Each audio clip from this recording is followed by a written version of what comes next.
Hi everyone. My name is Margaret. I'm a Kenyan. I come from Kenya and I live in Kenya. That's where I was born. And I live in a place called Kirinyaga in Kenya.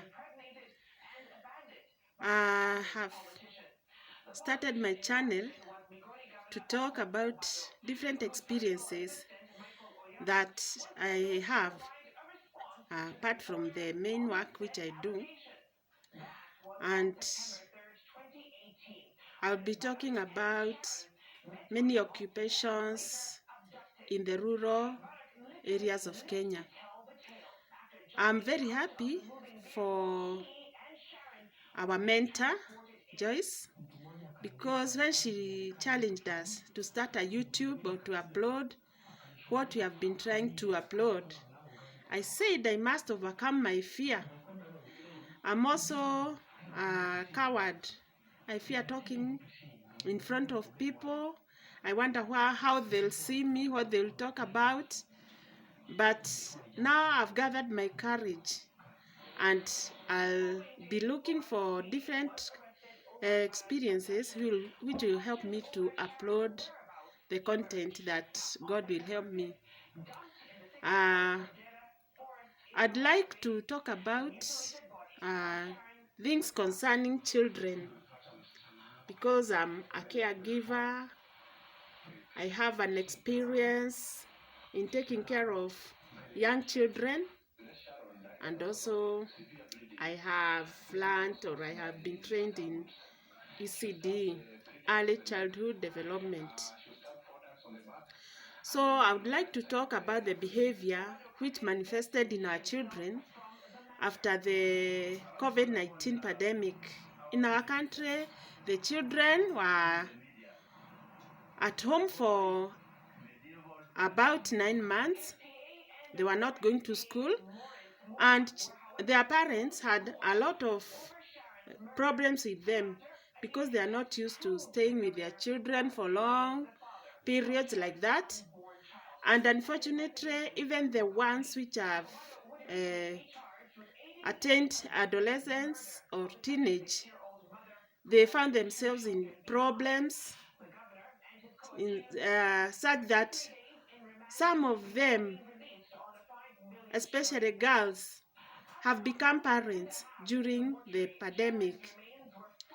And we can't ignore the lives of these children because though they are mothers, they are mothers and their children. So these are children bearing children.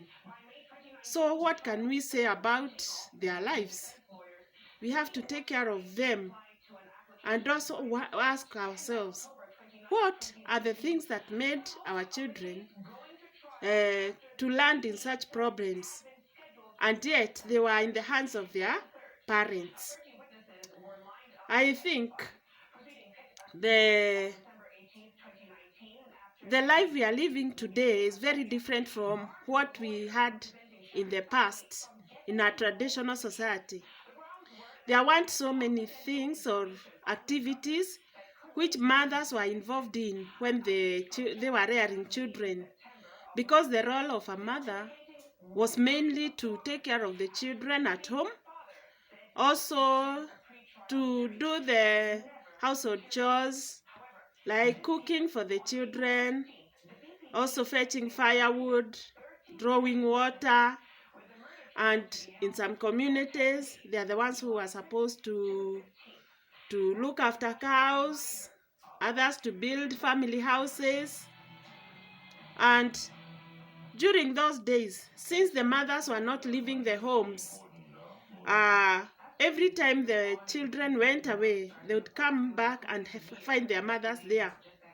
But today, the case, we have a very different scenario, because our mothers have also become the breadwinners, and there are so many needs of the modern society, because then they want things like education, they want going to school, and therefore There were no needs that made mothers to move out to go looking for money to pay for their fees, to buy uniform, to put them into boarding schools and the like. Also, there wasn't a lot of competition. Uh, the modern life, people are very much involved in competitions. Some competitions that you are not aware of, but they are there. For example, the way we dress, the children are comparing themselves with those of neighborhood. If they find they are not as smart as the neighbors, they'll start thinking about what they'll do to make themselves look like their their friends who are of the same age. And this lead to um, problems that our children are facing.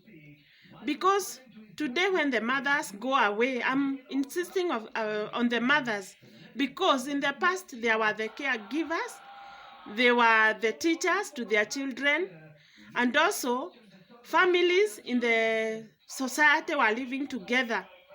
So you can imagine,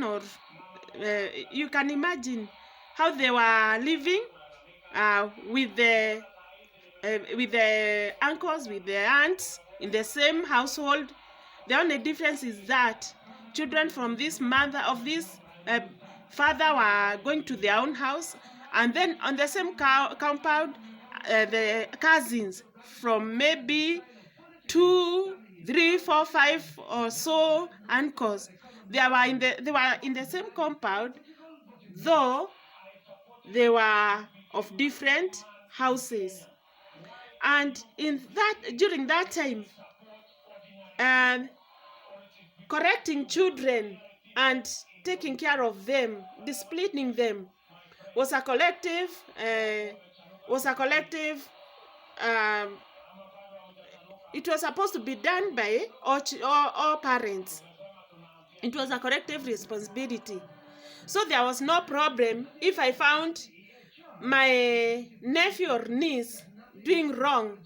There was no problem for me to correct him or to discipline him.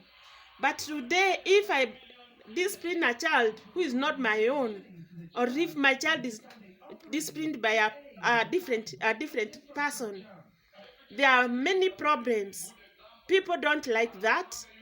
They think that you are hating their children. So these children end up having very bad behavior because they don't fear other adults. They only fear their parents. So when the mothers are away looking for livelihood, the children are left alone at home. No one to correct them. No one knows where they go or where they spend their days. If they need things that they cannot afford or the mother cannot afford, they take from from neighbors who are not disciplined, who are don't take think who are not taking care of these children. They are not thinking well about the children. They don't care if they have problems or not. So you find that, for example, a girl can be enticed by an adult man to go for love affairs for a small fee.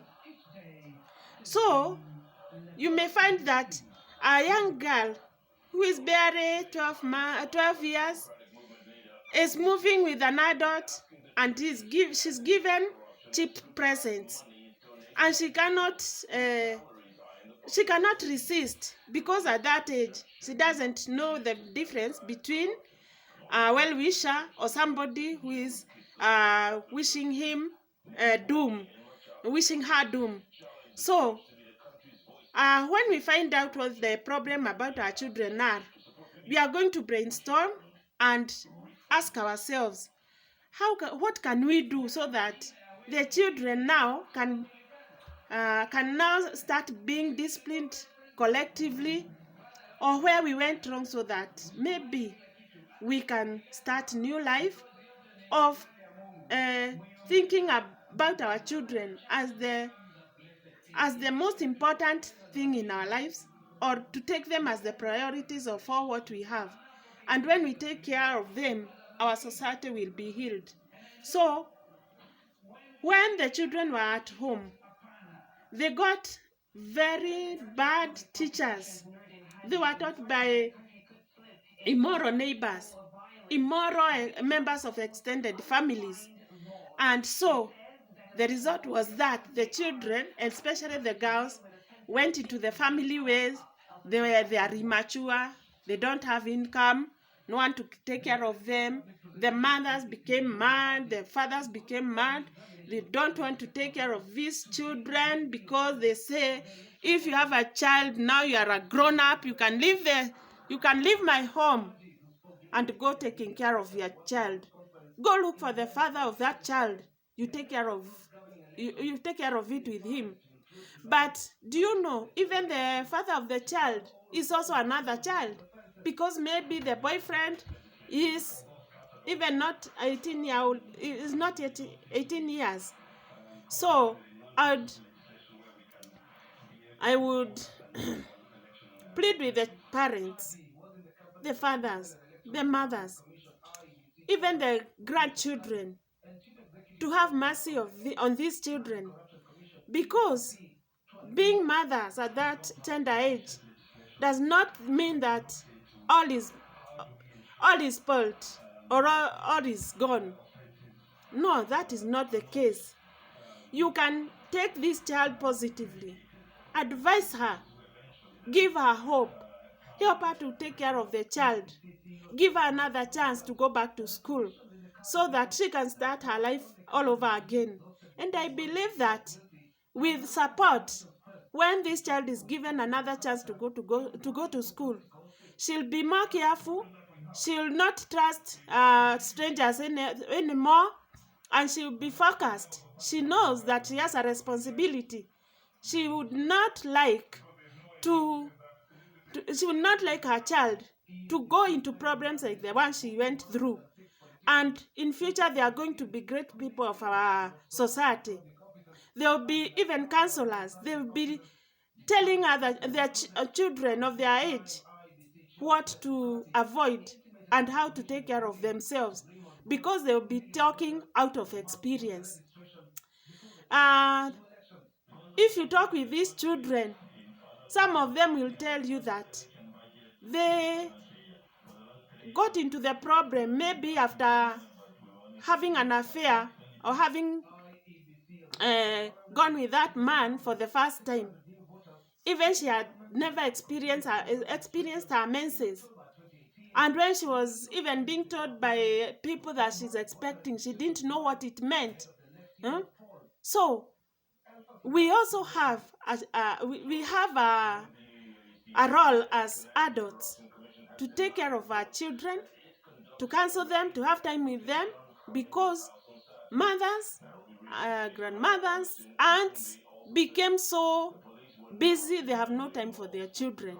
And I think if we create time for our children, we are going to guide them, we are going to caution them, and in future such things will not be happening.